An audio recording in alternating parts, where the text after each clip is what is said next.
बातमी पाहूया। देशभरात श्री रामनवमी सोहळ्याचा उत्साह आहे आणि अयोध्येमध्ये दुपारी 12 वाजता श्रीरामाचा सूर्यतिलक सोहळा पार पडला।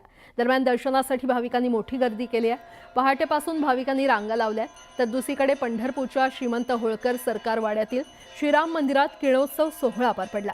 यावेळी दर्शनासाठी राज्याच्या कानाकोपऱ्यातून भाविक दाखल झाले।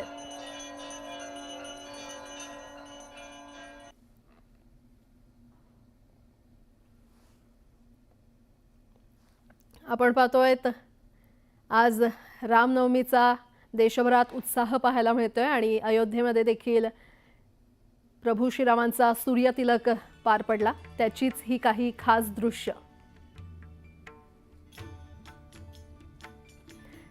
ठिकठिकाणी सर्वत्र रामनवमीचा उत्साह अगदी आनंदात आणि जल्लोषात साजरा करण्यात येतोय।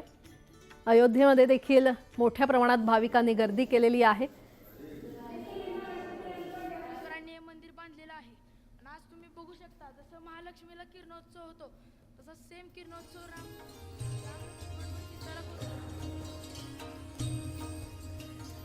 राज्यात सर्वत्र रामनवमीचा उत्साह सोहळ्याचा उत्साहात साजरा करण्यात आलाय। मुंबईच्या वडाळ्यातील राम मंदिरात दर्शनासाठी भाविकांनी मोठी गर्दी केली आहे, तर नाशिकच्या काळाराम मंदिरात मोठ्या उत्साहात जन्मोत्सव सोहळा पार पडला।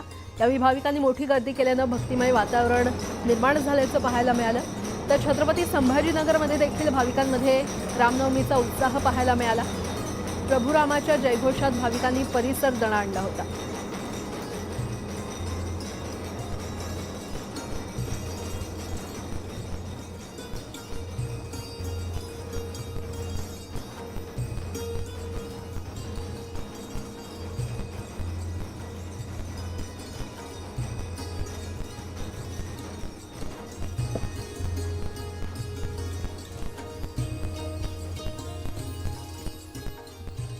आणि आता पुढची बातमी पाहणार आहोत। राज्यभरात राम जन्मोत्सव मोठ्या भक्तिभावात साजरा होतोय। अशातच पुण्यातल्या ऐतिहासिक पेशवेकालीन राम मंदिरात यंदा 264वा राम जन्मोत्सव साजरा करण्यात येतोय। या निमित्तानं मंदिरात विविध धार्मिक कार्यक्रमांचं आयोजन करण्यात आलंय आणि बीडच्या श्री क्षेत्र नेकनूर इथे टाळ मृदुंगाच्या गजरात रामनामाच्या जयघोषात पारंपरिक पद्धतीनं राम जन्मोत्सव साजरा करण्यात आला। यावेळी हजारोंच्या संख्येनं महिला पुरुष भाविक भक्तांनी हजेरी लावली होती।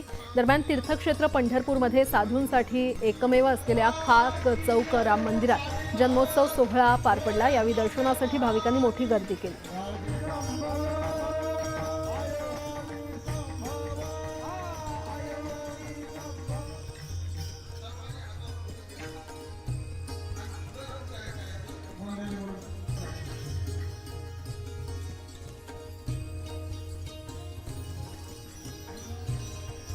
राम जन्मोत्सव मोठ्या भक्तिभावात ठिकठिकाणी साजरा होतोय।